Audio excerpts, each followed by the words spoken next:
Hello, my name is John Jairo Rivera. I am the CEO of Jace Financial Services. I am also a licensed broker um, in some states and here in the United States. In regards to your questions, I'm going to give you what my everyday answer is to them, but also I've experienced in other situations and other jobs different answers, so I'll also give you that. First question is, what would it take to convince you to make a deal?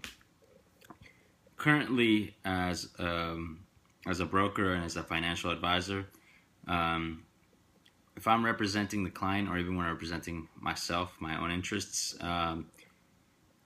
it really is someone that has um, a very good knowledge of their financial standing. Example, if someone comes into my office and wants me to finance, say, their store, their restaurant, or a project, I need them to be very well aware of um, what they gain to profit. Um, have them be aware that I am the one putting the money down, and have them be willing to be reasonable when it comes to what I want back. A lot of times, I'm going to ask for a higher percentage of interest, and if I want to be included in the ownership of the company, I always try to shoot for the highest number possible. And I usually go by that, but whether the person is someone that can be trusted or is competent with their finances as to what number they agree to. It's just puts us on the same page. If I see that I can easily take advantage of this person, it's not a deal I'm going to do because no amount of money is worth suffering fools. And if it's a person who really has no idea what to go into it, I'll probably um, enter the situation through a different route rather than being someone who finances their project, more be someone who advises them in their finances of their project and just let them find somebody else to finance it for them. Question two, would you call business negotiations a rather formal or informal meetings, and why? It depends. In my business, when you have to walk the beat, as they say, when you have to go out and get your business, when no one's coming into your office, I think the age of sending out flyers and sending out emails is overrated. You have to go out and meet people, and you have to talk to them. And so they are very informal in that you're not in a formal setting like an office building. I have had many of my biggest clients I've made over lunch, over a baseball game, attending gatherings and parties, and even like New York and the federal government allow for you to deduct expenses, a percentage of those expenses made. So it's uh, it's something that the American business culture embraces, the informal meetings. Um, but like I said in my first answer, you should be very prepared uh, when when trying to make a deal with someone. So if you do it at an office, you should have your full resources. But that's why I love my little iPhone. I just take out spreadsheets and you know uh, different quotes and different values of prospect projects and prospect financial numbers for every client. Um, but I think in my line of work, I have to go out there and get the client, and so the informal aspect of it comes in when you're meeting someone at a baseball game, or you're meeting someone in a bar or a restaurant, or even at your home for dinner. Very rarely do I have someone come to my office. When I have someone come to my office is when they have to pay me or when they have to sign a document.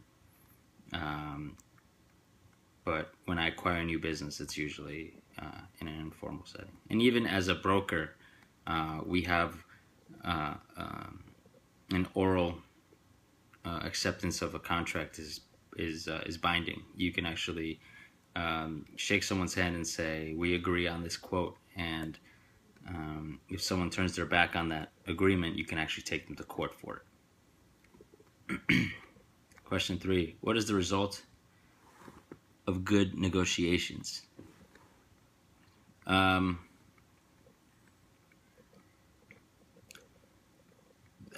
There's no such thing as that perfect deal. I guess the good result of good negotiations is not an equal, but a deal in which both parties are going to get what they want.